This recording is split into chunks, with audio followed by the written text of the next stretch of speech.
हिय विच उठी हूक, पर वंशी रह गई हाथ में, फिर न लागी फूंक। फूंक मारते रह गए ठाकुर जी, लेकिन वंशी बजी नहीं। ऐसी हमारी किशोरी जी हैं। तब से आज तक किशोरी जी घूंघट में ही बैठी हैं वृंदावन में। क्यों? अगर घूंघट उठा ली हो तो इनकी बंसी नहीं बजेगी। फिर ये जा वंशी से सब पर कृपा करें, सब पर अनुग्रह करें। ठाकुर जी ऐसे क्यों खड़े हैं? ऐसे ठाकुर जी कृपा करते हैं अपने दर्शनार्थियों पर वंशी की धुन से। और कहीं बगल में बैठी किशोरी जी ने घूंघट ऊपर कर लियो तो ठाकुर जी ऐसे की जगह यूं ही ठाड़े रह जाएंगे, उनको ही निहारते रहेंगे।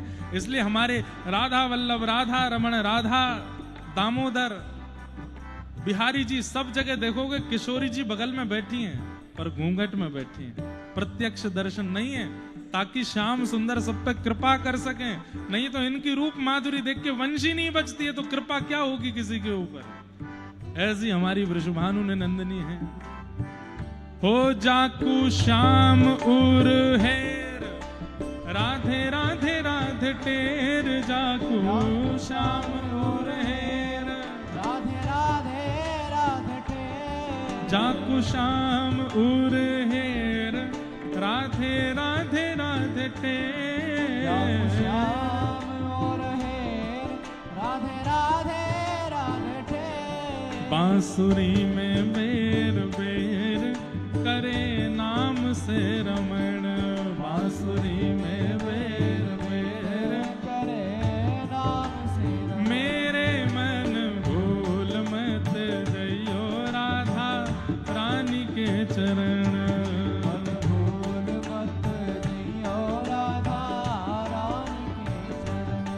तेरे मन मत वारे छोड़ दुनिया के द्वारे। रे मन मत वारे छोड़ दुनिया के द्वारे। तेरे मन मत वारे छोड़ दुनिया के द्वारे। मन मत वारे छोड़ दुनिया के द्वारे। राधा नाम के सहारे। लेखक कह रहे हैं एरे मन मत वारे छोड़ दुनिया के द्वारे। दुनिया में भटकनो बंद कर मन। तो बोले दुनिया छोड़ के जाएं कहां?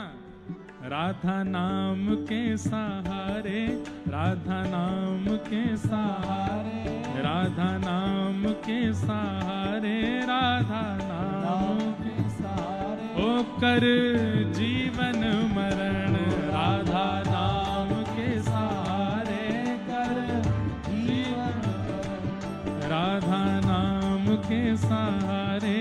कर जीवन मरण। राधा नाम के सहारे। कर जीवन मरण। ए मन भूल मत जइयो राधा रानी के चरण। भूल मत जइयो राधा रानी के। हे राधा रानी के चरण, महारानी के चरण। राधा रानी के चरण, महारानी के चरण। राधा रानी के चरण, महारानी के चरण। राधा रानी के चरण, महारानी के चरण। मेरे मन भूल मत जइयो राधा रानी के चरण। भूल मत जइयो राधा रानी के। मन भूल मत जइयो राधा रानी के चरण। मन भूल मत जइयो राधा रानी के। ओ जय राधे राधे, जय राधे राधे। श्री राधे राधे, जय राधे राधे, जय राधे राधे। श्री राधे राधे। ओ तेरो संकट हरेंगी की लली संकट हरेंगी आओ तेरो संकट हरेंगी करेंगी भली वृषभानु की लली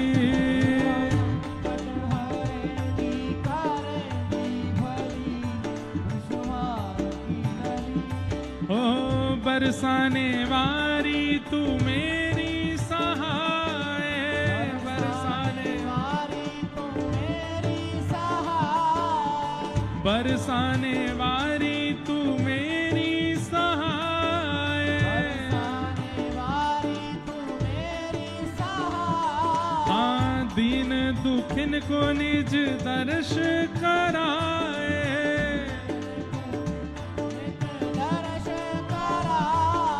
दीन दुखिन को निज दर्श कराए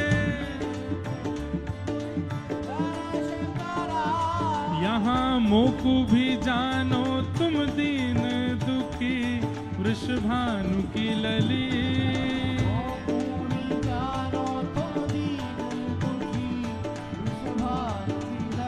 ओ तेरो संकट हरेंगी करेंगी भली वृषभानु की लली ओ संकट हरेंगी करेंगी भली वृषभानु की लली ओ तेरो संकट हरेंगी करेंगी भली वृषभानु की लली तेरो संकट हरेंगी करेंगी भली वृषभानु की लली ओ तेरो संकट हरेंगी करेंगी भली वृषभानु की लली तेरो संकट हरेंगी करेंगी भली वृषभानु की लली हाँ तेरो संकट हरेंगी करेंगी भली वृषभानु की लली संकट हरेंगी जय जय श्री राम जय जय जय जय श्री राम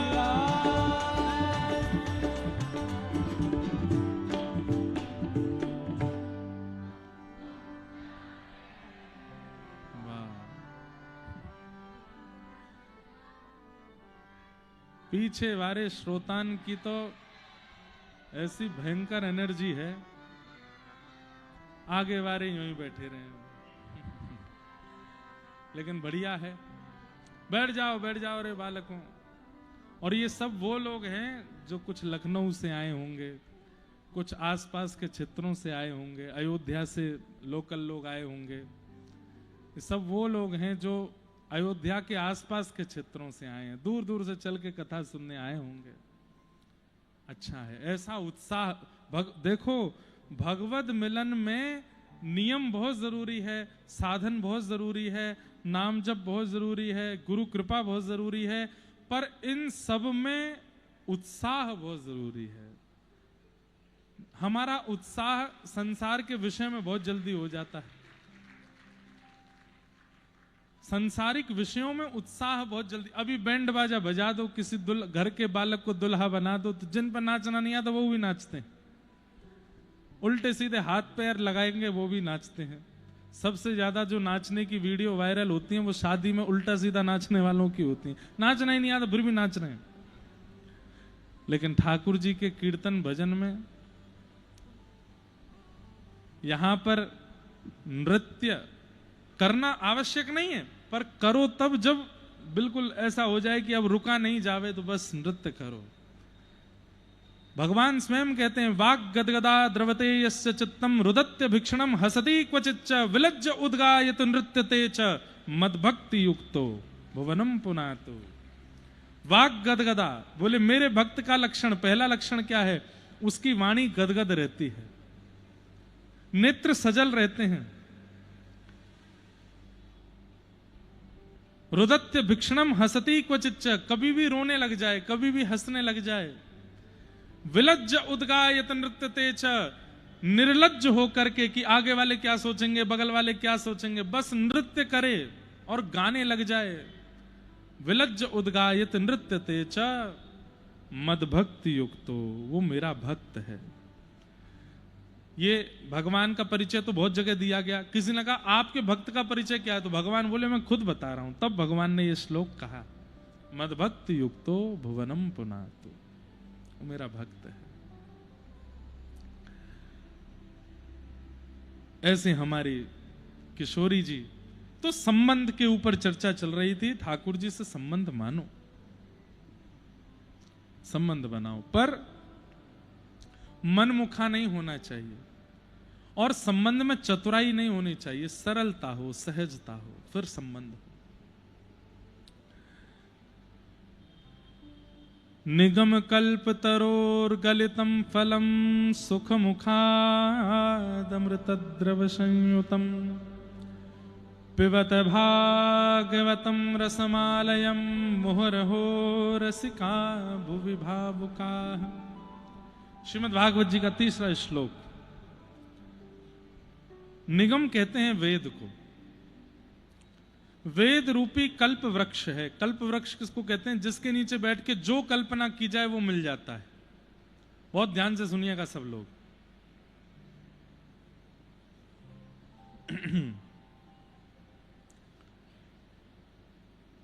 कल्प वृक्ष वो जिसके नीचे बैठ के जो मांगा जाए वो मिल जाता है। और ये कल्प वृक्ष स्वर्ग में है। स्वर्ग में अगर किसी व्यक्ति की इच्छा हो जाती है कि मुझे 56 भोग खाने हैं, तो रसोईया की जरूरत नहीं होती। 56 भोग अपने आप प्रकट हो जाते हैं, खा लो। 56 भोग खाते खाते इच्छा हो जाए कि परोसने वाले प्रकट हो जाएं, तो वो भी प्रकट हो जाएंगे।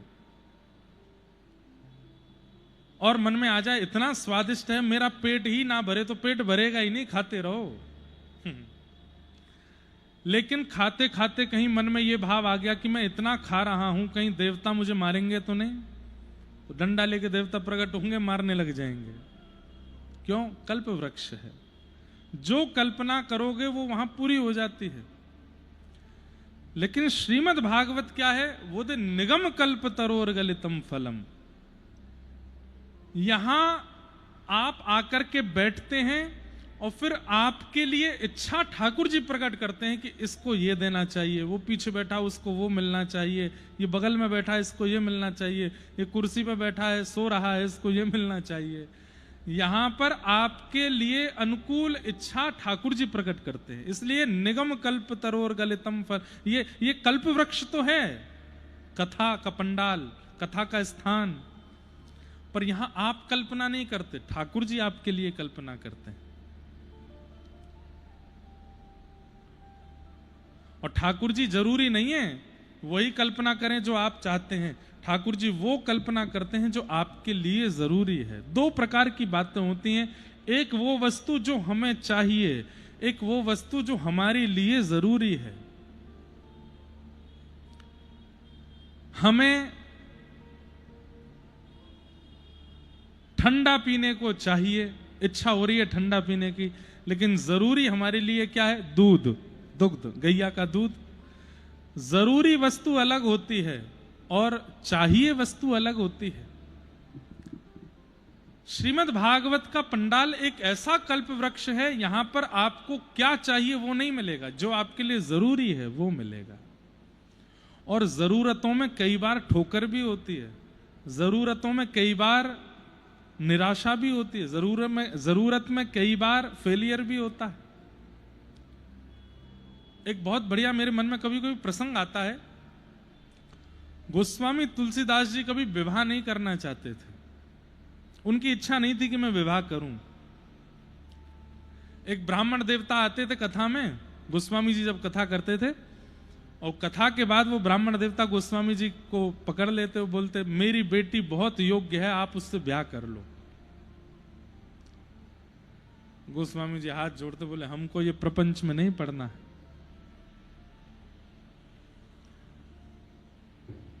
एक बार गोस्वामी जी ने देखा कि यार ये हर जगह आ जाते हैं, तो फिर गोस्वामी जी ने कह दिया सुनो, अगर महादेव प्रकट होकर के कह देंगे तो तुम्हारी बेटी से हम ब्याह कर लेंगे। उस ब्राह्मण ने महादेव को मनाना प्रारंभ किया, जल चढ़ावे, महादेव की आराधना करे, बिल्वपत्र चढ़ावे, बोले आप गोस्वामी जी को आज्ञा कर दो। और एक दिन महादेव प्रकट हो गए और प्रकट होकर के गोस्वामी जी को आज्ञा कर दी, बोले तुम्हारी कथा में एक ब्राह्मण देवता आते हैं अपनी बेटी का संबंध लेके, बोले हाँ उनकी बेटी से ब्याह करो। तो गोस्वामी जी को मन में भाव था कि महादेव अगर आज्ञा कर रहे हैं तो मतलब है कि उन ब्राह्मण की बेटी मेरे जीवन में आएगी, तो वह बेटी के आने से मेरी भक्ति और बढ़ेगी, महादेव की आज्ञा। लेकिन महादेव जानते हैं गोस्वामी जी को जब तक थोड़ी सी ठोकर नहीं लगेगी तब तक राम जी नहीं मिलेंगे, और वो ठोकर ब्याह के बाद ही लगवानी है। महादेव ने आज्ञा की थी, फिर तो जो व्यक्ति जीवन में आ रहा है वो अनुकूल होना चाहिए। गोस्वामी जी की पत्नी प्रतिकूल नहीं थी, लेकिन लीला सब जानते हैं। ब्याह करने के बाद क्योंकि महादेव की आज्ञा से हुआ था, तो गोस्वामी जी इतना प्रेम करते थे अपनी पत्नी से, कितने वर्षों तक तो मायके ही नहीं जाने, वो तुम यहीं रहो, हमको दिखती रहा करो, बस तुम्हारा तुम बस सन्मुख रहो, बस उसी से कल्याण। अब इसमें कोई ऐसा नहीं है कि उनके चित्त में कोई सांसारिक व्यवहार था, नहीं, महादेव की आज्ञा से ये मेरे जीवन में आई हैं, इसलिए बस उनके लिए वो प्रसाद है, वो नित्य देखना चाहते हैं। लेकिन एक दिन पत्नी परेशान हुई और रात्रि में घर चली गई, कैसे कैसे योजनाएं बना करके जैसे तैसे पहुंचे। कहते हैं शव को नाव बना लिया, सांप को रस्सी बना ली, कांटे कंकड़ कुछ का भान नहीं रहा, बस अपनी पत्नी को ढूंढते ढूंढते मायके उसके पहुंचे, अपनी ससुराल पहुंचे, जाकर के गेट खटखटाने लगे। पत्नी ने द्वार खोला और जब स्थिति देखी, कांटे लगे हैं अंग पर, एक शव के स्पर्श की दुर्गंध आ रही है, और सब स्थिति, वर्षा हो रही है, कीचड़ लगी है, सब स्थिति देख करके बोले आपने इतना श्रम मेरे लिए किया, मेरे लिए सर्प को रस्सी बना के पहाड़ पे चढ़ गए, मेरे लिए शव को नाव बना के नदी पार कर गए, मेरे लिए कांटे कंकड़ आदि इन सबको सह लिया आपने। यदि इतना राम जी के लिए सह लिया होता तो राघव जी मिल गए होते आपको, इतना राघव जी के लिए सहा होता तो राम आपके हो जाते। बस इस वाक्य ने सोच में डाल दिया, और गोस्वामी जी सोचने लगे वास्तविकता है, इतना तो मैंने राम जी के लिए कभी नहीं सहा।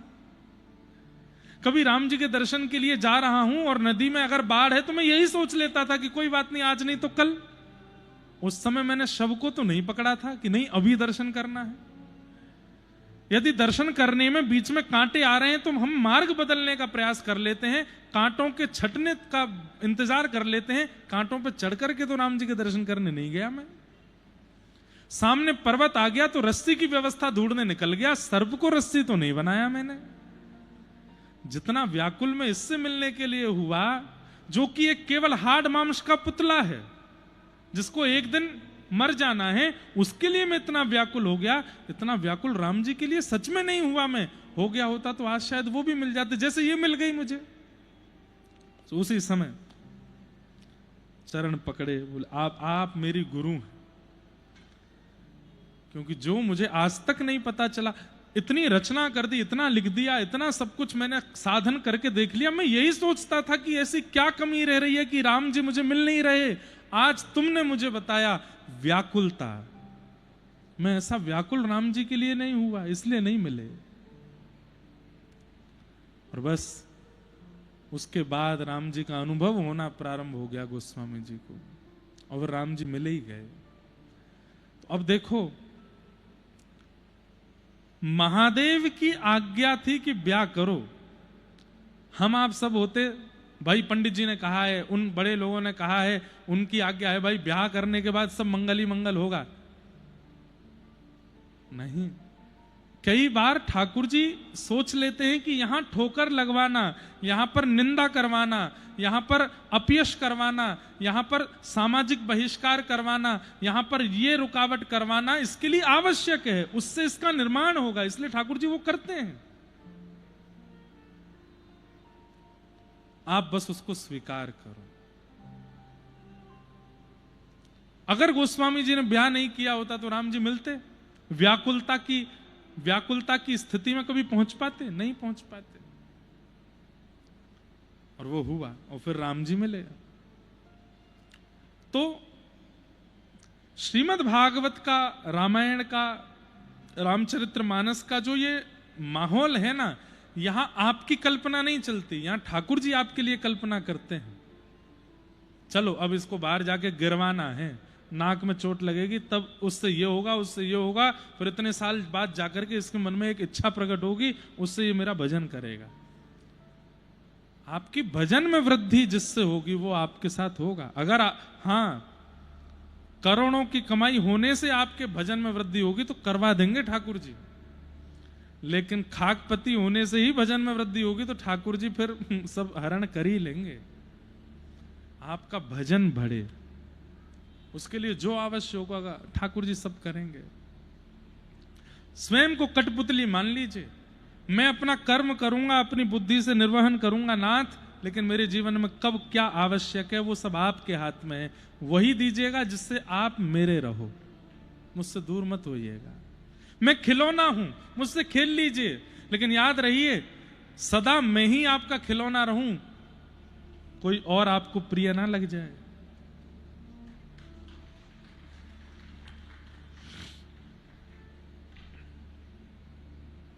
खिलौना बन जाओ।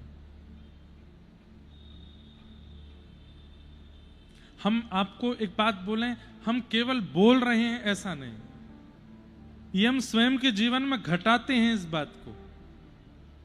हमने जो व्यास मंच पे बैठे हैं इंद्रेश उपाध्याय, ये खिलौना है गिरधर लाल जी के, वो चाहते हैं हम वही करते हैं। उनकी इच्छा है अयोध्या में कथा करनी है तो जाएंगे, हर कथा की पर्ची डाली जाती है लाल जी के आगे, करें कि नहीं करें, कहते हैं हाँ तो जाएंगे। और कई बार ऐसा होता है ना तो आयोजक इतने अच्छे हैं, ना व्यवस्था इतनी अच्छी है, और हमें पहले ही पता चल गया कि वहां पर कुछ भी अनुकूल नहीं है। मन में तो आता है नहीं जाना नहीं जाना नहीं जाना, वहां कथा नहीं करेंगे, नहीं तो घाटा हो जाएगा, ये हो जाएगा। लाल जी से पूछते हैं लाल जी क्या करें, लाल जी कहते हैं जाओ। अब चाहे वहां पर रोटी नहीं मिले लेकिन जाएंगे, लाल जी की आज्ञा है। ऐसा कितनी बार कथाओं में होता है, कितनी कथाएं ऐसी होती हैं कि लाल जी की आज्ञा से करनी पड़ती है। लेकिन आप अनुभव करेंगे कि जब आप उनके आसरतु हो जाते हैं ना, कि बस आपने कह दिया अब मैं इस पर किंतु परंतु विचार नहीं करूंगा, बस वहां होने वाली कठिनाई को भी सह लीजिएगा, फिर आप उसके बाद अनुभव करेंगे कि ठाकुर जी कितना प्रेम बरसाते हैं। बस कर लीजिए जो ठाकुर जी चाहे, उनकी रजा में राजी रहिए, अपनी इच्छा मत बताइए। निगम कल्प तरोर गलितम फलम, वेद रूपी कल्प वृक्ष का पका हुआ फल क्या है? श्रीमद् भागवत। ये फल है, इसलिए मैं कथा में कहा करता हूं भागवत की कथा से कोई फल मत मांगिए, क्योंकि श्रीमद् भागवत की कथा स्वयं एक फल है। आपके पूर्व के किए हुए पुण्यों का फल आपको मिल रहा है कि आप कथा सुन रहे हैं, और आप लोगों के तो कुछ ज्यादा ही पुण्य है क्योंकि अयोध्या में कथा सुन रहे हो। ये फल मिल रहा है आपको। कथा सुनना फल की प्राप्ति है, कथा सुनना साधन नहीं है, कथा सुनना फल है। ये फल मिल रहा है आपको। निगम कल्प तरोर गलितम फलम, सुख मुखाद अमृत द्रव संयुतम। सुखदेव जी के मुख लग जाने से ये फल अमृत के समान हो गया है। लेकिन एक बात अलग है इस फल की, बोले क्या? इस फल को खाया नहीं जाता, तो पिबत भागवतम रसमालयम, इस भागवत की रसमाला को पियो। खाना नहीं है, पीना है। इस भागवत की कथा को सुनना भी नहीं है, पीना है। पीने का मतलब क्या है? पी हुई वस्तु का असर तुरंत दिखने लगता है, सुनी हुई बात का असर तुरंत नहीं होता। लेकिन पी हुई वस्तु का असर तुरंत होता है। औषधि पी लो, तुरंत रोग ठीक होने लग जाता है। चाय पी लो, तुरंत आनंद आने लगता है। छाछ पी लो, तुरंत तरावट होने लगती है। पानी पी लो, तुरंत शीतलता आ जाती है।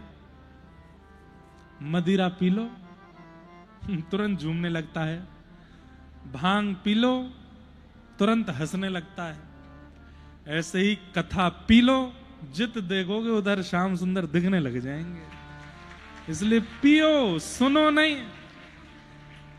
है कोई पीवे कोई पीवे, कोई पीवे, हाँ कोई पीवे, कोई पीवे संत सुजान नाम रस मीठा रे, नाम रस मीठा रे, नाम रस मीठा रे, नाम रस मीठा रे।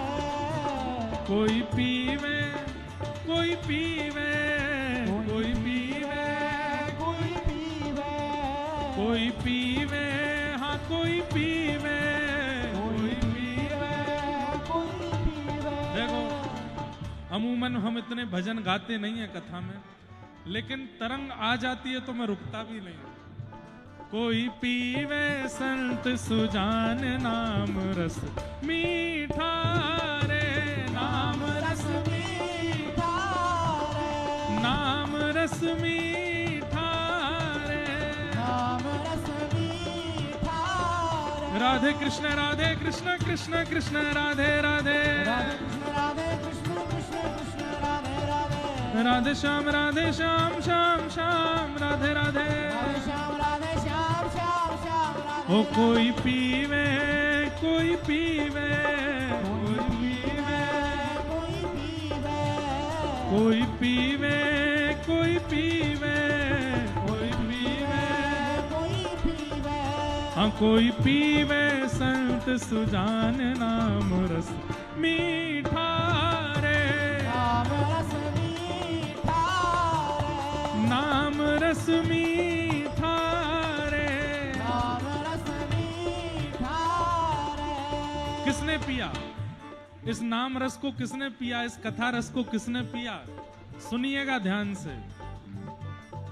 राजवंश की रानी पी गई एक बूंद इस रस का भैया रे, एक बूंद इस रस का भैया रे, एक बूंद इस रस का। आधी रात महल तज चल दी, मना न मनवा बस का भैया रे, राना मनवा बस का भैया रे, राना मनवा बस का। कौन है ये राजवंश की रानी? कौन है तो सब छोड़ के चल दी? हे गिरधर की दीवानी मीरा, गिरधर की दीवानी मीरा, गिरधर की दीवानी मीरा, गिरधर की दीवानी मीरा। यहाँ ध्यान छूटा यश का भैया रे, ध्यान छूटा यश का भैया रे। बन बन डोले श्याम दीवानी, बन बन डोले श्याम दीवानी, हे बन बन डोले श्याम दीवानी, बन बन डोले श्याम दीवानी। क्योंकि लागा नाम का चस्का, नाम रस कृष्ण रस, नाम रस मीठा रे, नाम रस मीठा रे, नाम रस मीठा रे, नाम रस मीठा रे। कोई पीवे कोई पीवे, कोई पीवे कोई पीवे, कोई पीवे कोई पीवे, कोई पीवे कोई पीवे, कोई पीवे संत सुजान नाम रस मीठा रे, नाम रस मीठा रे, नाम रस मीठा रे, नाम रस मीठा रे। और किसने पिया ये नाम रस? और किसने पिया? नामदेव रस पिया रे अनुपम, सफल बना ली काया भैया रे, सफल बना ली काया भैया रे, सफल बना ली। और नरसिका एक तारा कैसे जगतपति को भाया भैया रे, जगतपति को भाया भैया रे, जगतपति को भाया। तुलसी सूर फिरे मदमाते, तुलसी सूर फिरे, मदमाते, तुलसी सूर फिरे मदमाते, तुलसी सूर फिरे मदमाते, लगा नाम का चस्का भैया रे, लगा नाम का चस्का, भैया रे, भर भर पी गई व्रज की गोपी, भर भर पी गई, ब्रज की गोपी, भर भर पी गई ब्रज की गोपी, भर भर पी गई ब्रज की गोपी, तब सुंदरतम कृष्ण पाया, नाम रस कृष्ण रस, राम रस मीठा रे, राम रस मीठा रे, कृष्ण रस मीठा रे, कृष्ण रस मीठा रे, कोई पीवे कोई पीवे, कोई पीवे कोई पीवे, कोई पीवे हाँ कोई पीवे, पीवे कोई पीवे, कोई पीवे संत सुजान नाम रस मीठा रे, रस मीठा रे, हे कृष्ण रस मीठा रे, कृष्ण रस मीठा रे, बोलो नाम भगवान की। जय ऐसा पी गया संत कबीरा, बैठ जाओ मैयाओं बैठो, ऐसा पी गया संत कबीरा, मन हरि पाछे डोले भैया रे, मन हरि। पाछे डोले, और कृष्ण कृष्ण जहाँ कृष्ण कृष्ण तब नस नस पार्थ की बोले भैया रे, नस नस। पात की सबने सुनी होगी कथा। महाभारत युद्ध जब शाम को विश्राम होता था, तब युधिष्ठिर जी महाराज ने गौर किया कि रोज कृष्ण जाते हैं अर्जुन के शिविर में। अर्धरात्रि में जब सब सो जाते हैं, तब कन्हैया जाते हैं अर्जुन के शिविर में। एक दिन युधिष्ठिर ने जाके देखा ये करते क्या हैं। तब जाकर के देखा तो क्या पाया कि ठाकुर जी अर्जुन के चरण दबा रहे हैं। युधिष्ठिर जी आकर के बोले, नाथ हमको नरक में भेजना है क्या? ये अर्जुन गहरी नींद में सो रहा है और आप इसके चरण दबा रहे हैं, क्यों? ठाकुर जी बोले, युधिष्ठिर अर्जुन के अंग से कान लगा करके देखना एक बार। और जैसे युधिष्ठिर ने कान लगा करके सुना तो रोम रोम से कृष्ण कृष्ण कृष्ण कृष्ण कृष्ण ध्वनि प्रकट हो रही थी। बोले ये मुझे सोने नहीं देता है, ये दिन भर मेरा स्मरण करता है, अब रात्रि में भी मेरा स्मरण कर रहा है। मैं इसलिए इसकी सेवा करने आता हूं ताकि इसकी मन बुद्धि और भीतर की चेतना भी सो जाए। ये नाम रटना बंद करे तो जाके मैं भी सोऊं। ये सोने नहीं देता मुझको। कृष्ण कृष्ण तब कृष्ण कृष्ण जहां नस नस पार्थ की बोले भैया रे, नस नस पात की बोले। ऐसे हमने अभी नाम रस पिया ही नहीं है, चखा ही नहीं है, इसलिए हमारी स्थिति भी वैसी बनी नहीं है अभी तक। और चाक हरी रस मगन नाचते, चाक हरी कौन? शुक नारद शिव भोले भैया रे, शुक नारद शिव भोले। भर भर पी गई व्रज की गोपी, भर भर पी गई ब्रज की गोपी, तब सुंदर तम पिय पाया। कौन मिले? श्री कृष्ण मिले पिय के रूप में। किसकी कृपा से? नाम रस मीठा रे, नाम रस मीठा रे। ए कोई पीवे, हाँ कोई पीवे, कोई पीवे। अरे हमारे ब्रजमंडल में एक नए नए डॉक्टर आए हैं, नए नए चिकित्सक आए हैं। उन पे एक ही औषधि है, परम पूजनीय श्री प्रेमानंद जी महाराज। केवल राधा नाम ही देते हैं सबको, और कोई औषधि नहीं बताते। महाराज जी हमारे घर में ये दिक्कत चली, राधा राधा जपो। महाराज जी हमारा ये हो रहा, राधा राधा जपो, और सबके काम बन भी रहे हैं। क्यों?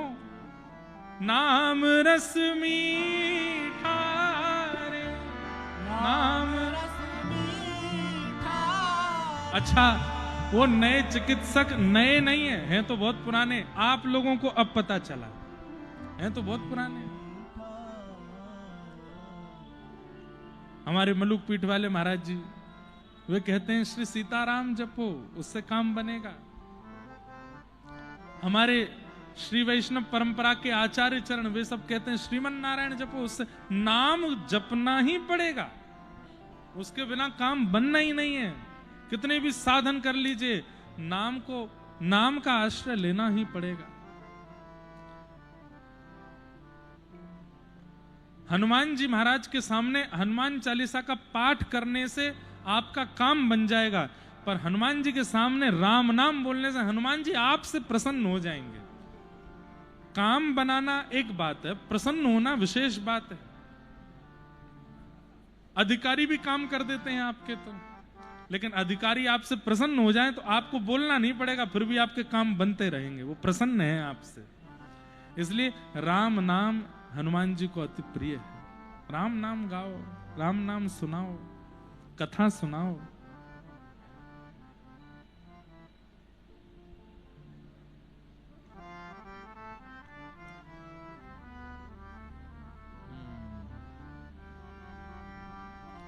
गोस्वामी तुलसीदास जी महाराज ने हनुमान चालीसा में एक बात कही, उस बात के कारण हनुमान जी के सामने हनुमान चालीसा कर सकते हो। तुमरे भजन राम को पावे, भजन तुम्हारा करेगा तो राम जी उसको मिलेंगे। लेकिन यह बात हनुमान जी को प्रसन्न नहीं करती है कि आप उनका भजन उनके सामने करो। आप हनुमान जी का जब भजन करते हो, राम जी प्रसन्न होते हैं, इसलिए राम जी मिल जाते हैं। अरे मेरे चेला हनुमान जी का भजन कर रहे हो भैया, यहाँ पे तो कृपा करनी पड़ेगी। हनुमान जी को नहीं भाता कि आप उनका भजन उनके सामने करो, हनुमान जी के सामने तो राम जी का भजन करो। अगर एक बार हो सके विपरीत करो, राम जी के सामने हनुमान चालीसा का पाठ करो, हनुमान जी के सामने जाके राम रक्षा स्तोत्र का पाठ करो, हनुमान जी के सामने राघव जी को ध्याओ, क्योंकि वो नाम के रसिक है, नाम के प्रिय हैं। प्रभु चरित्र सुन वे को रसिया, राम लखन सीता मन बसिया। ये रस पीने का है, जो आप सुन रहे हैं यहां बैठ के, ये खाने का रस नहीं है, ये सुनने का रस नहीं है, ये पीने का रस है। इसको पीना पड़ेगा। पिबत भागवतम रसमालयम मोहर हो रसिका भुवि भावुका। और कब तक सुनते रहें ये भागवत की कथा? बोले मोहर हो। कहीं हमने ऐसा आपसे किसी ने कहा भैया भागवत कथा सुनो, अभी तो सुन के आए हम अयोध्या में, अगर ये आप कह रहे हो तो इसका मतलब आपने कथा सुनी ही नहीं है। आपसे 1 महीना बाद, 2 महीना बाद, 4 महीना बाद, 6 महीना बाद भी कोई कह दे कि कथा सुन लो, ये कोई संसारी विषय है कि आपसे कोई कहे सिंगापुर चलो, अभी तो आए हम घूम के, ये आप उनके लिए कह सकते हो। भैया छोले भटूरे खा लो, अभी तो खा के आए, वहां कह सकते हो। समोसा खा लो, वहां कह सकते हो। लेकिन भगवत वस्तुओं में अगर आप ऐसा कह रहे हो, अभी तो हम दर्शन करके आए या अभी तो हम कथा सुन करके आए, तो इसका मतलब आपने दर्शन किया ही नहीं, आपने कथा सुनी ही नहीं। सामने वाला आपसे कहे कथा सुनने चलो, अभी सुनी थी भैया, इच्छा तो बहुत हो रही है, फिर से चलें। अब आप प्रार्थना करो ठाकुर जी योजना बना दे, हम तो कथा में ही रहना चाहते, हम तो आना ही नहीं चाहते वहां से। ये भावना चित्त में आवे तब समझो कि कथा सुनी है।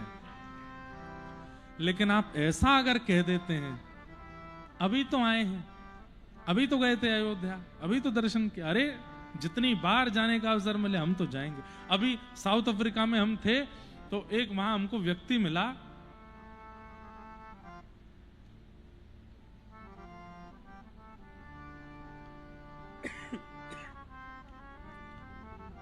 वो 3 वर्ष में कितनी बार गए थे बद्रीनाथ? वो एक व्यक्ति मिले थे, कितनी बार बद्रीनाथ गए क्या बता रहे थे? हैं? 60 बार। 60 बार बद्रीनाथ 3 साल में गए। मैंने कहा वहीं रहे होंगे आप। नहीं महाराज जी, जाता था आता था, फिर जाता था फिर आता। मैंने कहा ऐसे कैसे? तब उन्होंने अपना बताया, बोले कि जैसे ही गया, जाकर के वापस आता, आकर के अपने मित्रों को बताता, बोले बद्रीनाथ गए थे, ऐसा ऐसा लगा। वो कहते हमको भी जाना है। बोले हम भी जा रहे हैं, हमारा भी मन कर रहा है। फिर उसके साथ फिर चला गया, फिर दर्शन करके फिर लौट गया। उसने अपने मित्र को बताया, उसके मित्र ने कहा भैया हम भी जा रहे हैं, हमको भी अल्टरनेटिव बता दो कैसे जाना है। हमने कहा हम चल रहे हैं साथ में, फिर उसके साथ भी गया। ऐसे करके महाराज जी 3 साल में 60 बार गया हूं मैं बद्रीनाथ। 60 और जिसमें बद्रीनाथ केवल 6 महीना ही खुलते हैं, सोचो कितनी बार गए होंगे।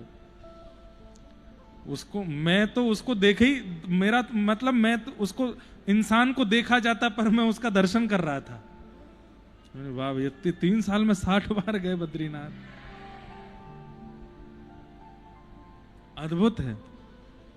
ठाकुर जी का रस, ठाकुर जी की कथा, ठाकुर जी का दर्शन, यदि उसके प्रति ऐसी भावना, अभी तो किया था, अभी तो हुआ था, नहीं, जितनी बार मिलो। मोहर हो रसिका भुवि भाव का, सुनते रहो सुनते रहो सुनते रहो।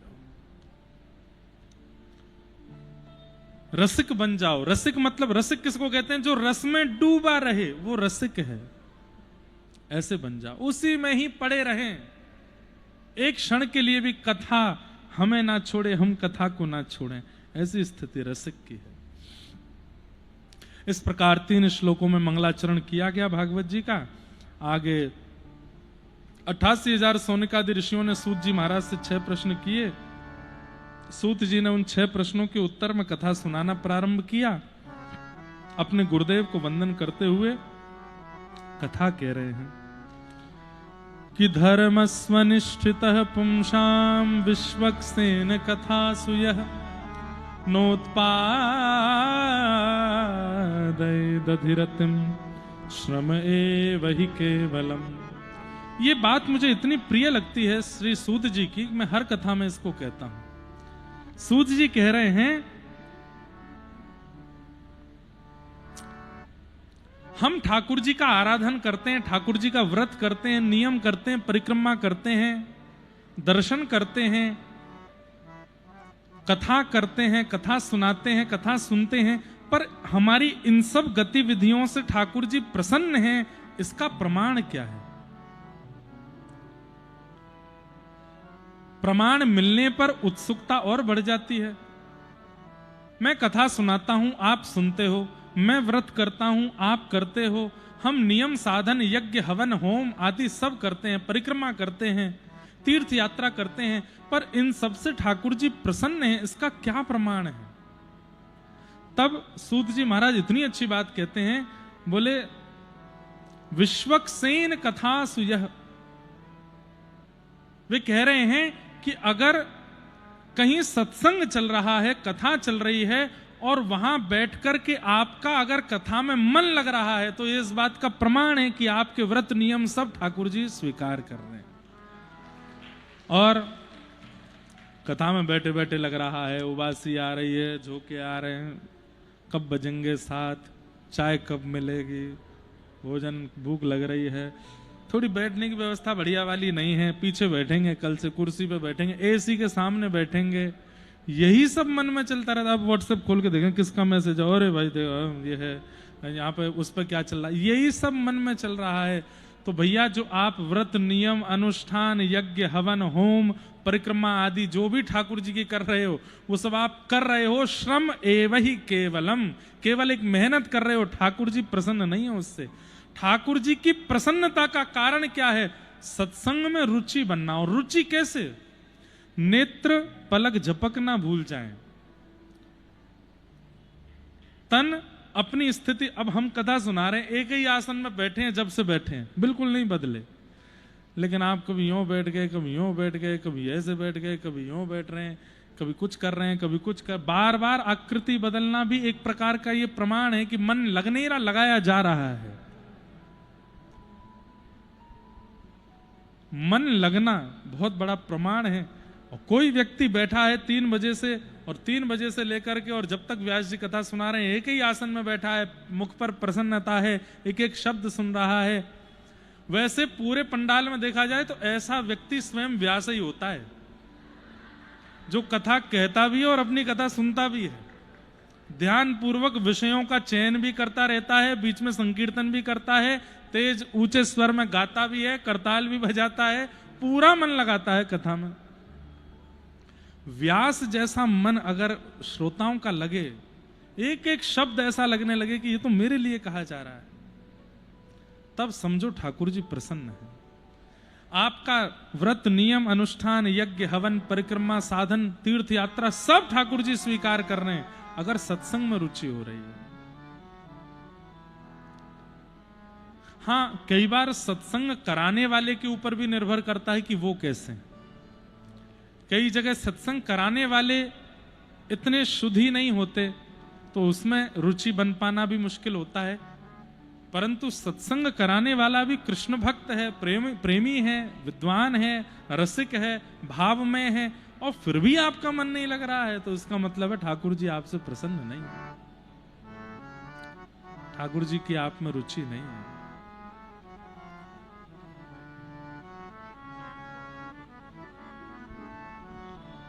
धर्मस्य यापवर्गस्य नार्थोऽर्थायोपकल्पते नार्थस्य धर्मैकान्तस्य कामो लाभाय स्मृता।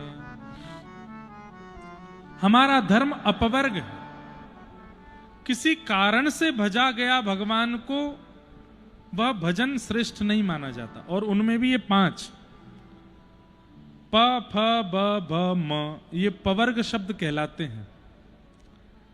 हिंदी वर्णमाला में पवर्ग शब्द में प, फ, ब, भ, म।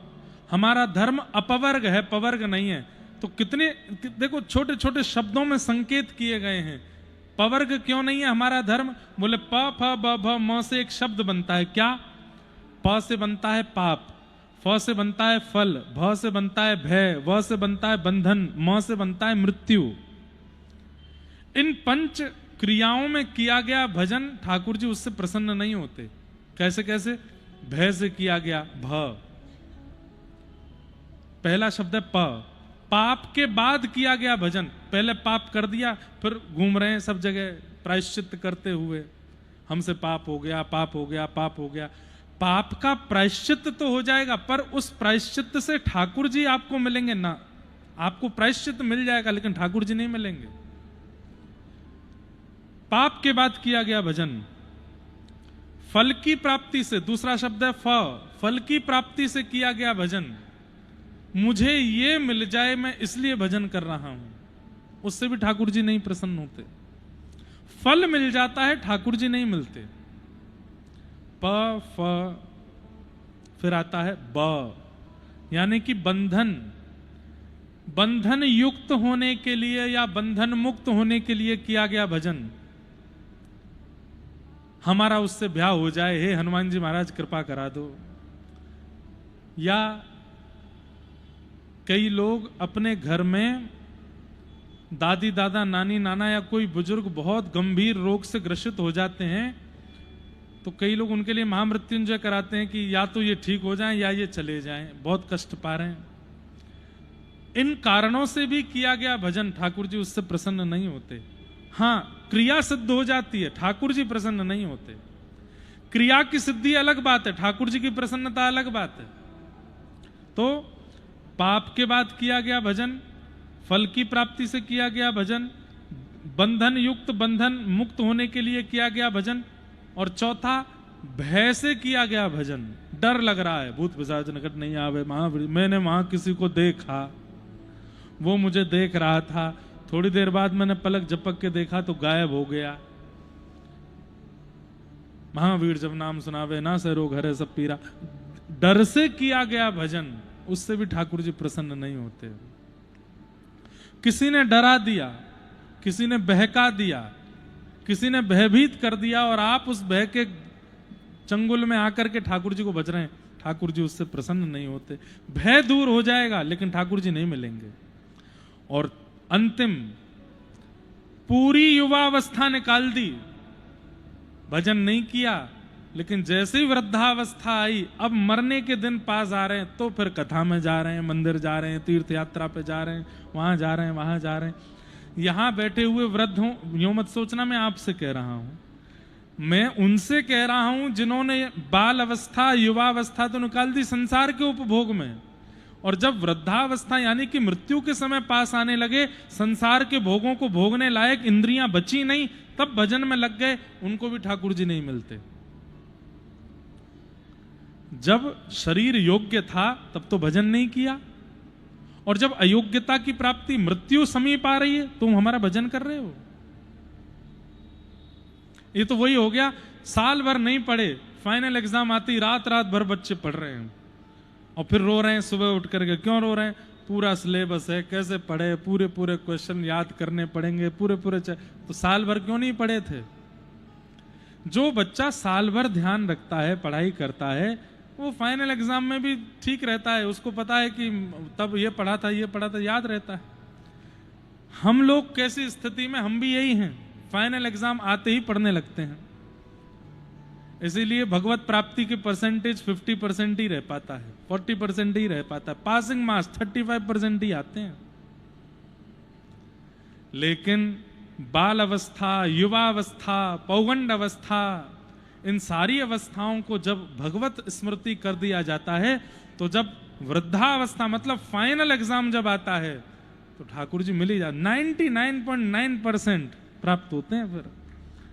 इसलिए जो अब भी युवा बैठे हैं यहां पर, जिनकी आयु ज्यादा नहीं है, स्मरण किया करो, हर दिन ठाकुर जी को याद किया करो। जगन्नाथ चक्कानैन, ऐसे नहीं गाएंगे हम, पीछे वाले तो बहुत जोर से गाते, आगे वालों को गाना पड़ेगा। आप लोग आयोजक समिति से तो ऐसे थोड़ी इतराओगे बहुत ज्यादा, गाओ भाव से।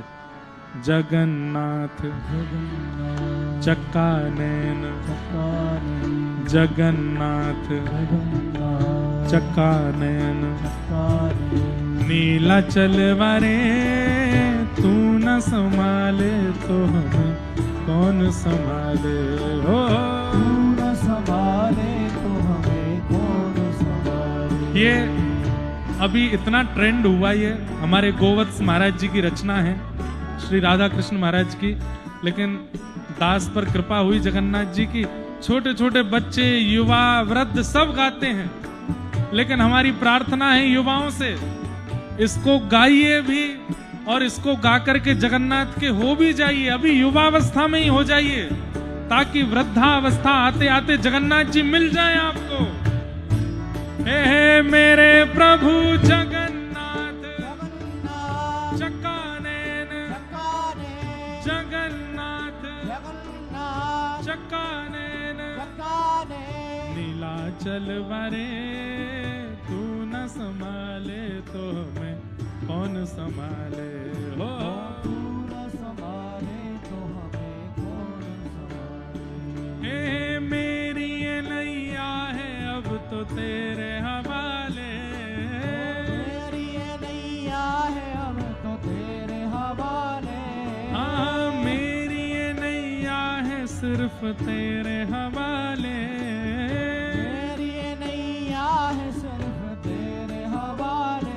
हमें तू न संभाले तो हमें कौन संभाले, हो तू न संभाले तो हमें कौन संभाले। हाँ तू न संभाले तो हमें कौन संभाले, हो तू न संभाले तो हमें कौन संभाले। हे जगन्नाथ जगन्नाथ चक्कानैन, चक्कानैन, हे जगन्नाथ जगन्नाथ चक्कानैन, चक्कानैन, नीलाचल वरे तू न संभाले तो हमें कौन संभाले, हो तू न संभाले तो हमें कौन संभाले। हे तुम्हें छोड़ जाऊं अब मैं किसके दुआरे, तुम्हें छोड़ जाऊं अब मैं किसके दुआरे। हाँ तुम्हें छोड़ जाऊं अब मैं किसके दुआरे, तुम्हें छोड़ जाऊं अब मैं किसके दुआरे। हो तू न संभाले तो हमें कौन संभाले, हो तू न संभाले तो हमें कौन संभाले। हाँ तू न संभाले तो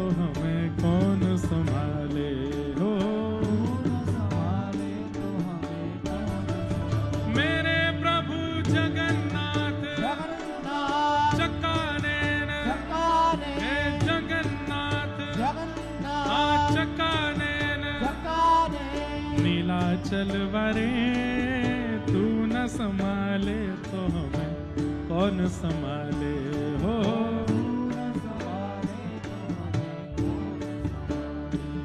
हे जगन्नाथ स्वामी मेरे नैनों के तारे, जगन्नाथ स्वामी मेरे नैनों के तारे, हाँ जगन्नाथ स्वामी मेरे नैनों के तारे, जगन्नाथ स्वामी मेरे नैनों के तारे। ओ मेरे सब्र काज स्वामी आप संभाले हो। हाँ मेरे बिगड़े काज स्वामी आप संभाले हो। मेरे प्रभु जगन्नाथ चक्का नैन, जगन्नाथ चक्का नैन, नीला चलवारे तू न संभाले तो हमें कौन संभाले हो।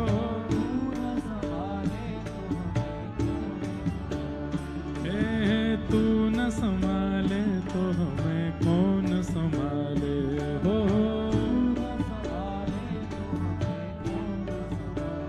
हे बलभद्र सुभद्रा संग आप विराजे, बलभद्र सुभद्रा संग आप विराजे, हे बलभद्र सुभद्रा संग आप विराजे, बलभद्र सुभद्रा संग आप विराजे।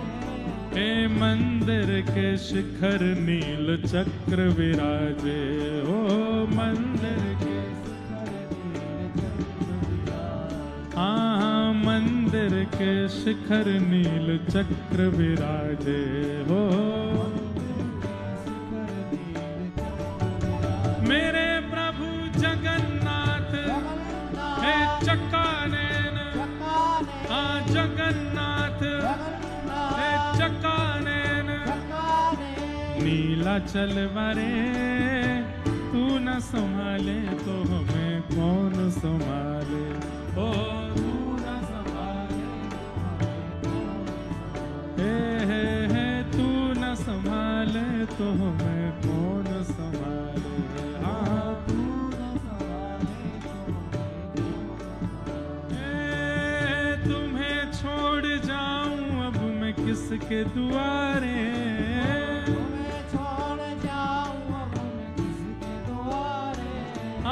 तुम्हें छोड़ जाऊं अब मैं किसके दुआरे,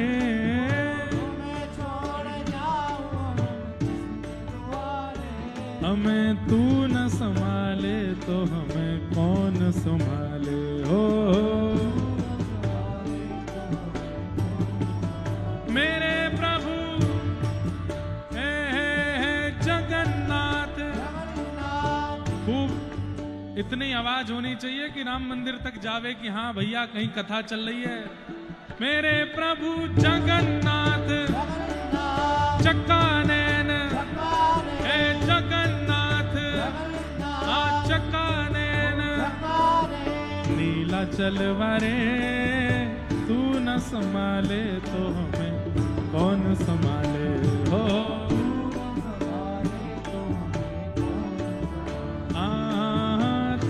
संभाले तो हमें कौन संभाले ओ। तू न संभाले तो हमें कौन हे तू न संभाले तो हमें कौन संभाले हो। श्री जगन्नाथ महाप्रभु की। तो भैया ये अरे पंच छोड़िए, किसी भी कारण से भगवान को याद नहीं करना चाहिए, अकारण भगवान का भजन करना चाहिए, कारण नहीं। जिस प्रकार अकारण अपनों का स्मरण होता है वैसे अकारण ठाकुर जी का स्मरण हो। अयोध्या क्यों जा रहे हैं, अगर इसका उत्तर आपके पास है तो आप अयोध्या मत जाइए। अयोध्या क्यों जा रहे हैं, बोले नहीं पता क्यों जा रहे हैं, तो जाइए। हाँ कथा हो रही है तो आप कारण दे सकते हो, कथा में जा रहे हैं, अयोध्या जा रहे हैं, पर कोई कथा में आके बोले कथा इतने भाव से क्यों सुन रहे हो, अगर इसका उत्तर है आपके पास तो आप मत सुनिए कथा। अरे कथा है, ठाकुर जी हैं साक्षात, इनको तो भाव से ही सुना जाएगा ना, ऐसी भावना रखो। तो नार्थस्य धर्मैकान्तस्य कामो लाभाय स्मृत धर्मस्य यापवर्गस्य, धर्म अपवर्ग है, पवर्ग नहीं है।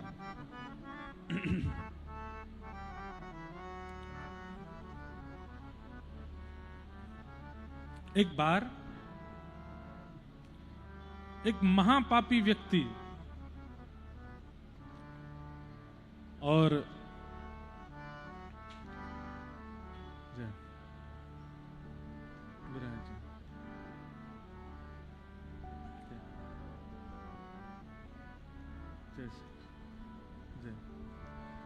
एक महापातक व्यक्ति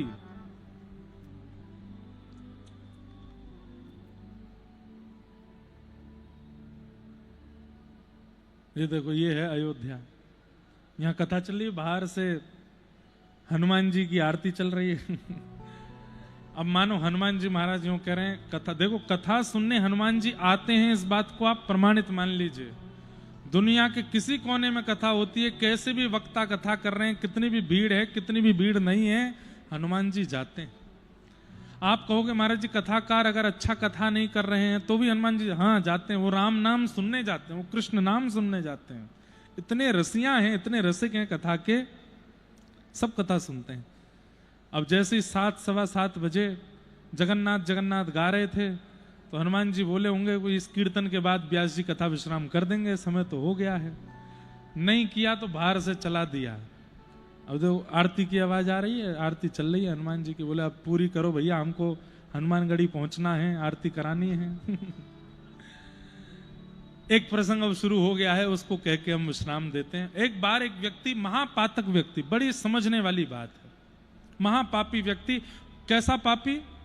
उसको व्यसन था। काय बात का व्यसन? लोगों को मारने का व्यसन, जान से मारने का उसको व्यसन था। अगर एक दिन में एक व्यक्ति ना मरे तो मानो जैसे उसका मन नहीं लगता था। एक मार्ग उसने चुन लिया था, उस मार्ग पर खड़े होकर हर व्यक्ति को मार देता था। बालक आ जाए, बड़े आ जाएं, बूढ़े आ जाएं, संत आ जाएं, महिला आ जाए, कोई आ जाए, मार देता था। एक बार एक तपोनिष्ठ महात्मा, भजनानंदी महात्मा उस मार्ग से जा रहे थे। जैसे ही वो गए तो वो व्यक्ति आ गया लेकर के और खुश हो गया, हंसने लगा, बोले मैं मारूंगा। वो तुम क्यों करते हो ऐसा? बोले मुझे व्यसन है मारने का, मारना अच्छा लगता है मुझे, अब आपको भी मारूंगा। तो कई बार ऐसा होता है बंधुओं कि कई महापुरुषों की वाणी में पता नहीं कुछ आकर्षण ऐसा होता है कि व्यक्ति ना चाहते हुए भी बैठ करके सुनने लगता है। और ऐसा कोई महापुरुष आपको मिले जिसकी वाणी आप सुनकर के स्थिर हो जाते हो, उससे 2 बात मान लीजिएगा कि वो आपके गुरु हैं। पहली बात तो, जिनकी बात आपको स्थिर कर देती है, इसका मतलब वो गुरु है। और दूसरी बात, वो महापुरुष जो हैं उनके चित्त में ठाकुर जी का भले अंश हो लेकिन विराजमान है, तभी उसकी वाणी प्रभाव दे रही है। तो आज तक उसने किसी को नहीं छोड़ा, लेकिन इन महाराज जी ने बैठ करके ऐसा प्रवचन सुनाया उसको, बोले तेरे अंदर कितना पाप है, अरे तू जानता है तेरी स्थिति क्या हो गई है? तू जीते जी इंसान नहीं राक्षस हो गया है, रावण कंस जैसी तेरी स्थिति होती जा रही है, तू महापापी है, महादुष्ट है, ऐसा ऐसा करके उसको समझाया तो वो घबरा गया। आज तक अनेकों ने दोष बताए, लेकिन किसी के दोष बताने पर यदि हमें अपने दोष नहीं दिख रहे हैं, इसका मतलब एक ये भी हो सकता है कि जो बताने वाला है ना वो भी दोषी है। बहुत सावधानी से बात सुनिएगा। घर के लोग लाख कह रहे हैं ऐसा मत किया कर, ये गंदी बात है, ये मत खाया कर, ये मत पिया करो, उससे मत मिला करो, उससे मत बोला करो, लेकिन आप नहीं सुन रहे, तो इसका मतलब है कहीं ना कहीं जो समझा रहा है, वो भी कहीं ना कहीं ठीक नहीं है, उसकी वाणी प्रभाव नहीं डाल रही है। भाई देखो, बातों को गलत रूप में मत ले जाना, कहीं पता चली कल को बच्चे मैया से कह रहे देखो आपकी बात का मुझ पर असर नहीं पड़ रहा, महाराज जी कह रहे थे, आप भी ठीक नहीं हो, इसका मतलब बच्चे और माता पिता के ऊपर ये बात लागू नहीं होती। माता पिता तो डांटते ही हैं और बच्चे कभी समझते ही नहीं है, तभी तो वो बच्चे हैं। ये बात केवल एक हो रही है कि आप युवा हो गए हैं, व्यसन लग गया है, लाखों लोग समझाते हैं आपको, फिर भी आप नहीं समझ रहे हो। उसका मतलब जो समझा रहे हैं शायद उनमें भी कोई दोष है, इसलिए उनकी वाणी प्रभाव नहीं दे रही।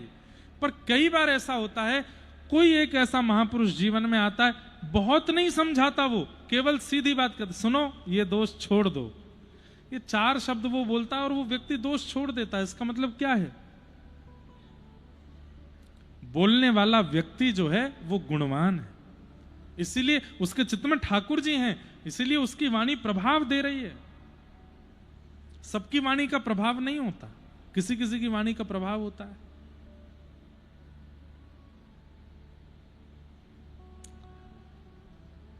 बड़ी प्रसिद्ध कथा आती है कि एक बालक चीनी खाता था, एक महाराज जी थे, वो जो कहते थे सब कर लेते थे। माता जी ने महाराज जी से जाके कहा मेरे बालक से कह दो चीनी छोड़ दे। महाराज जी ने कहा 2 महीने बाद लाना। तो 2 महीने बाद जब बालक गया तो महाराज जी ने कह दिया चीनी छोड़ दो। माँ ने कहा आप इतनी सी बात 2 महीना पहले कह देते। तो महाराज जी बोले पहले मैंने चीनी छोड़ी, मैं भी चीनी खाता था, पहले मैंने छोड़ी तब मैंने कहा। अगर मैं बिना छोड़े कह देता मेरी बात का प्रभाव नहीं होता। और ये बात बिल्कुल अकाट्य है, सत्य है। स्वयं भजन में नहीं लगे हैं, स्वयं भक्ति में नहीं लगे हैं तो हजारों को भक्ति में नहीं लगा पाएगा। स्वयं के चित्त में ठाकुर जी हैं, स्वयं की वाणी में ठाकुर जी हैं, स्वयं की मनोबुद्धि में ठाकुर जी हैं, तो सबको ठाकुर जी में लगाएंगे। तो महापापी व्यक्ति सबको मार देता था, आज एक महापुरुष सामने आके बोला मैं मारूंगा। महापुरुष ने ऐसा प्रवचन किया कि वो व्यक्ति थरथर कांपने लगा, रोने लगा, उसको अपने दोष लगने लगे। आज तक उसको ये दोष नहीं लगता था।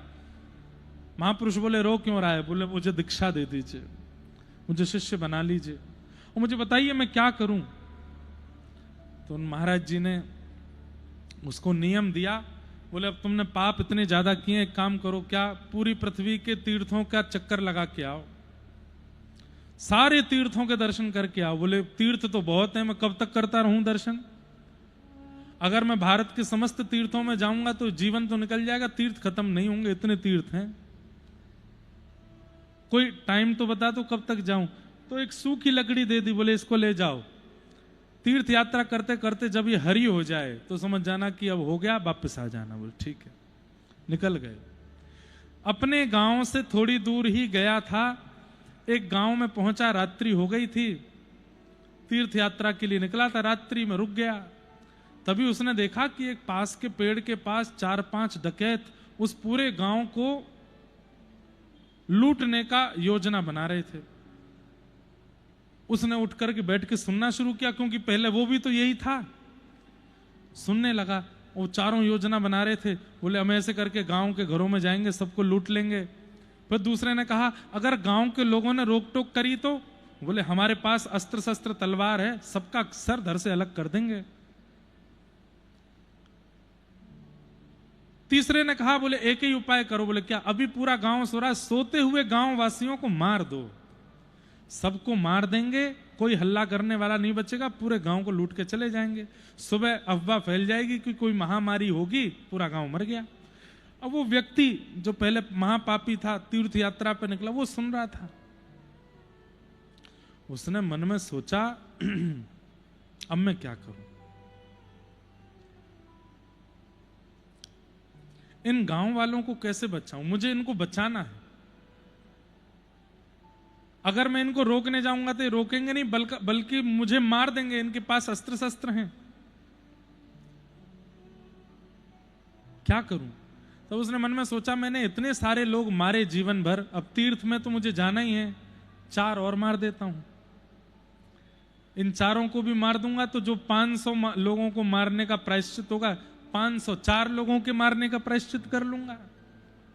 जा तो रही हूं, इनको भी मार चलता हूं, कम से कम गांव के इतने लोग बच तो जाएंगे।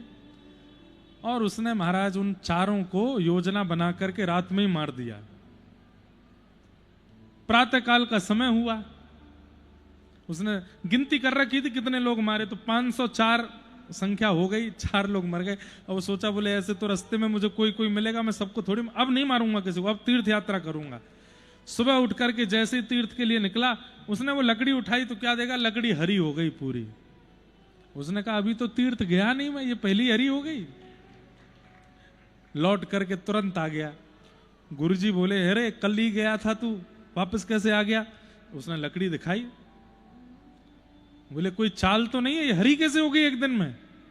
बोले गुरुदेव वही मैं सोच रहा हूं, मैं तो अभी कहीं तीर्थ गया ही नहीं, मैं तो पास के गांव में पहुंचा था, सुबह उठ के देखा तो ये हरी हो गई। बोले रात में क्या हुआ था?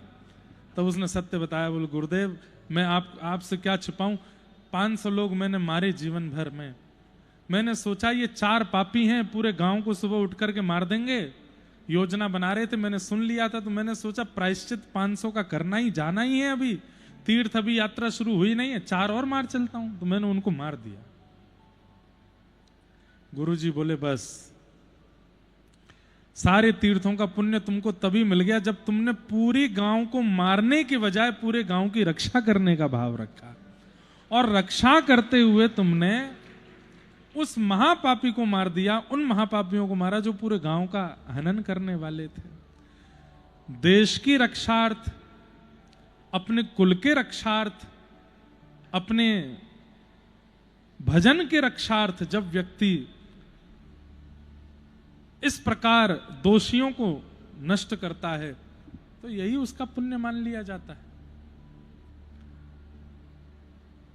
तुमने अच्छा किया, अगर वो बच जाते तो अब तुम सोच लेते कि भाई कान बंद करके चलते हैं, अब किसी को मारना नहीं है, तो तुम्हारे जाते ही वो 4 लोग पूरे गांव को मार देते। कितने लोग तुम्हारे सुनने के बाद भी मर। अरे भीष्म पितामह का प्रमाण है, इतने बड़े त्यागी महापुरुष, इतने बड़े पितामह भीष्म, ऐसा अंत किसी का नहीं हुआ जितना दर्दनाक, जितना कष्ट भरा अंत भीष्म पितामह का हुआ। बाणों की सैया पर लेटे थे।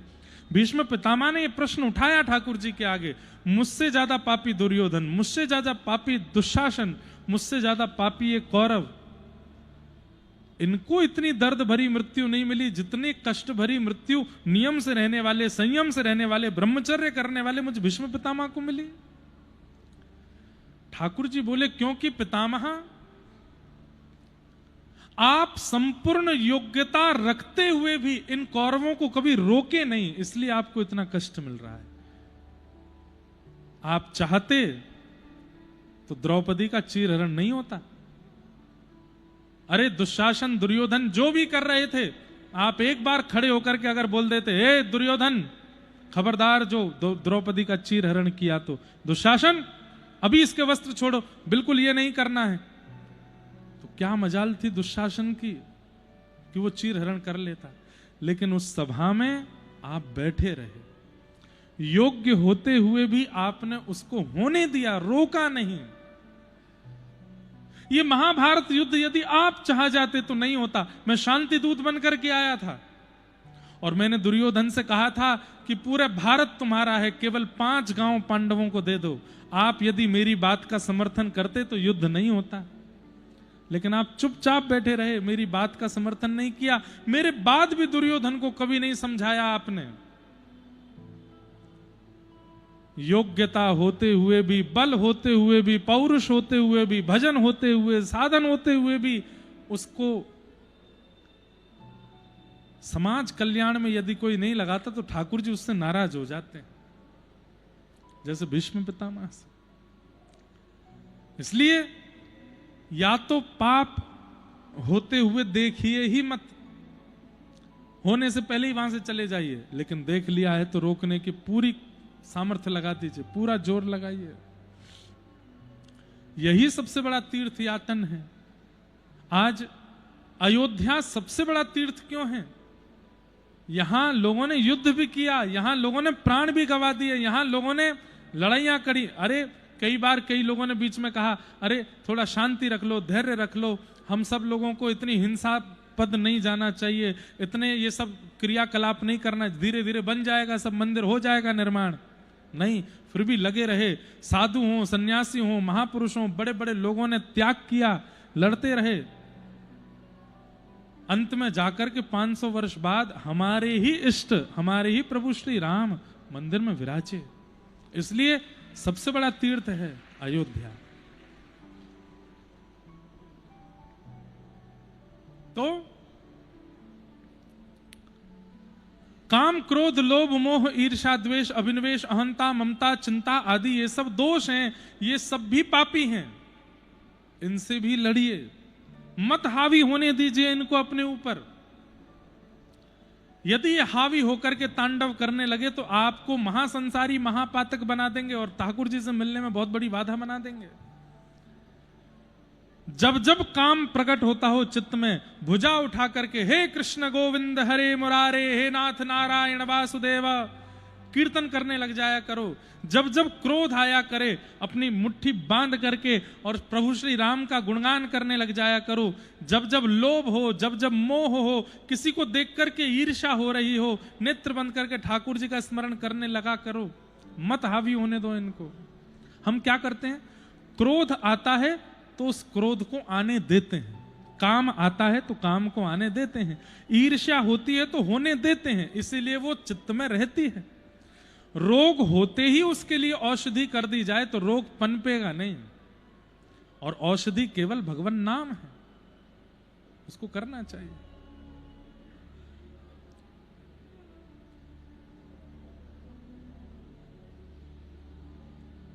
भगवान नाम। इस प्रकार यहां पर सूत जी महाराज ज्ञान उपदेश कर रहे हैं। आगे के विषय को हम लोग कल के प्रसंग में सुनेंगे। कल तृतीय दिवस की कथा है और तृतीय दिवस के सत्र में हम लोग कल बड़े प्रेम और भाव से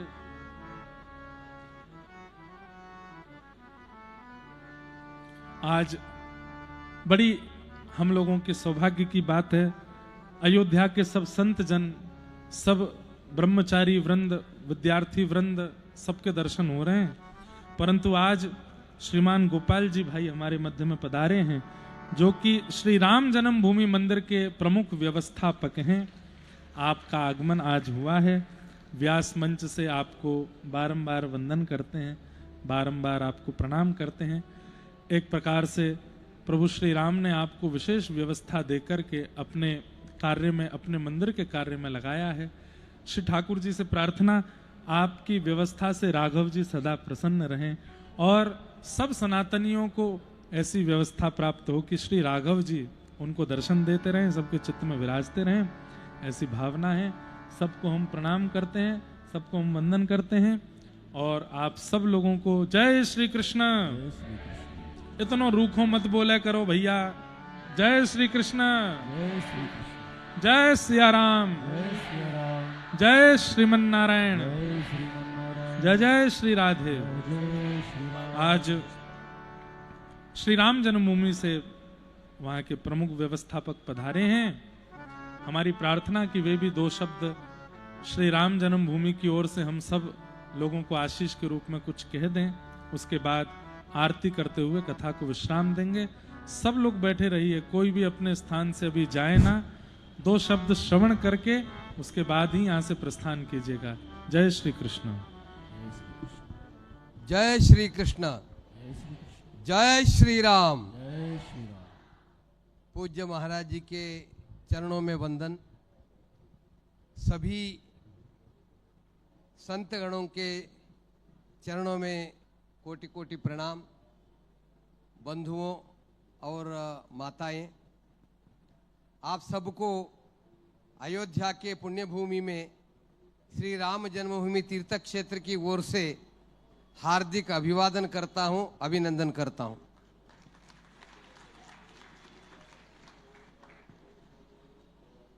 आप सबने अयोध्या पधार कर श्री राम जी का दर्शन किए होंगे ऐसे मैं मानता हूं। जिनका दर्शन नहीं हुआ जरूर करिए।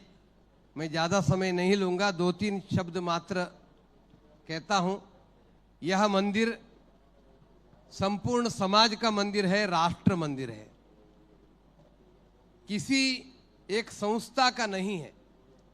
श्री राम जन्मभूमि तीर्थ क्षेत्र ये सरकार से, प्रशासन से बना हुआ, केंद्र सरकार से बना हुआ ट्रस्ट है, लेकिन इसका काम है लोगों की सेवा करना।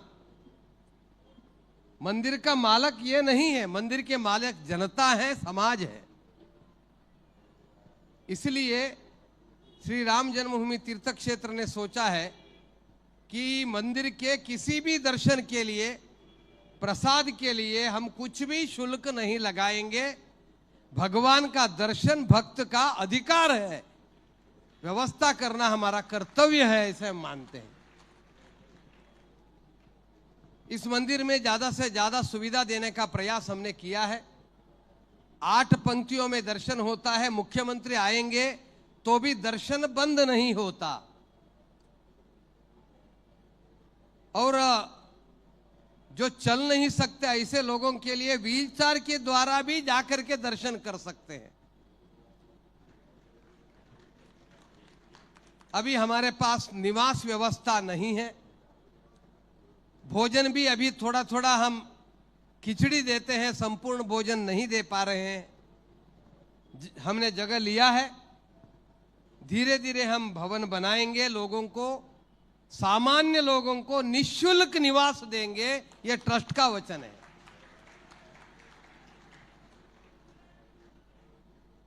संपूर्ण भारत से लोग आ रहे हैं। रोज 2 साल के अंदर न्यूनतम हर दिन 50,000 भक्त आते ही हैं। राम नवमी के शुभ दिन 2,80,000 लोगों ने दर्शन किया। और भारत में वातावरण बदल रहा है, उसका परिणाम स्वरूप जनवरी 1 हमारा नवा वर्ष नहीं है, फिर भी पहले ताजमहल जाते थे, गोवा जाते थे, आज मंदिर जाने लगे। जनवरी 1 तारीख को हमारे मंदिर में 2.5 लाख लोगों ने दर्शन किया। संपूर्ण भारत के लोग 500 साल के बाद इस मंदिर को प्राप्त किए हैं, इसलिए कई लोगों को रोते देखा है। मैं एक ही घटना बोलकर मैं पूरा करूंगा।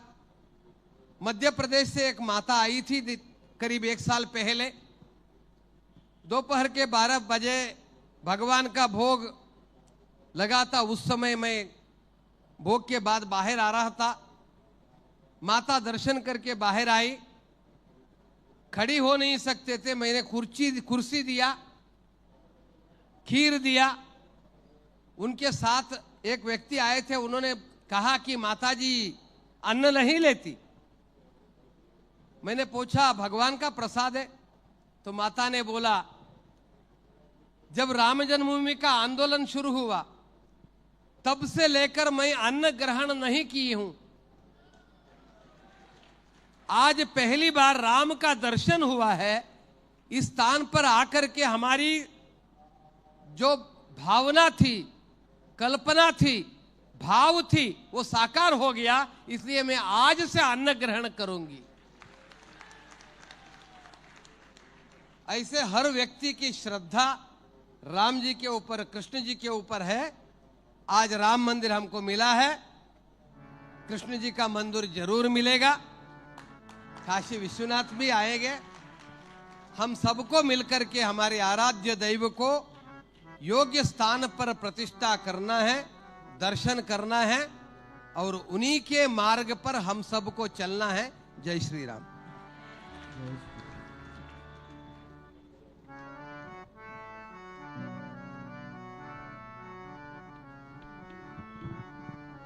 आरती के लिए मैं आमंत्रित करता हूं श्री मनोज जी अग्रवाल, श्रीमती सविता जी अग्रवाल, पूजा जी अग्रवाल, विक्की जी अग्रवाल, परमेश्वर जी अजित सरिया जी, सपत्नीक मुख्य यजमान मक्खनलाल गोयल जी भी आ रहे हैं और राजवर्धन रस्तोगी जी सपत्नीक। मैं पुनः नाम स्मरण करा रहा हूं। मनोज जी अग्रवाल, सविता जी अग्रवाल, पूजा जी अग्रवाल, विक्की जी अग्रवाल, परमेश्वर जी अजित सरिया जी सपत्नीक, राजवर्धन रस्तोगी जी सपत्नीक।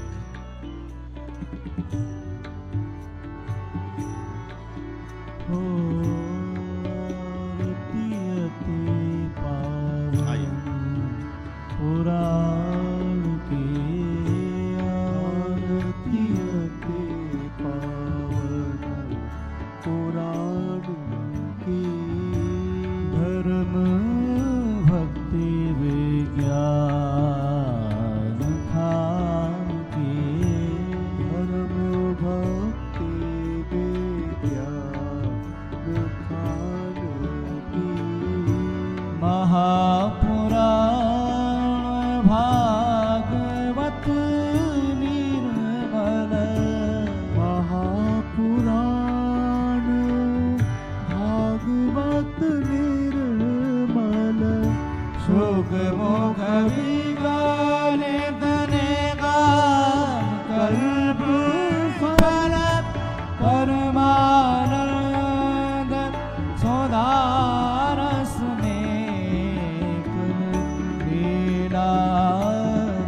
रस रस निधान की आरती पावन, पुराण विषय विलास विमोह विनाशिनी, विषय विलास विमोह विनाशिनी, विमल विराग विवेक विकासिनी, भगवत तत्व रहस्य प्रकाशिनी, परम ज्योत परमात्म ज्ञान की आरती पावन, पुराण की परमहंस मुनि मन उल्लासिनी, परमहंस मुनि मन उल्लासिनी, रस गहन रसरास विलासिनी, मुक्ति मुक्ति रति प्रेम सुदासिनी, कथा जनप्रिय सुजान की आरती पावन, पुराण ओ धर्म भक्ति विज्ञान खान की आरती आरती आरती पावन, पुराण की। जलेन शीतलीकरणं पुष्पै देवा।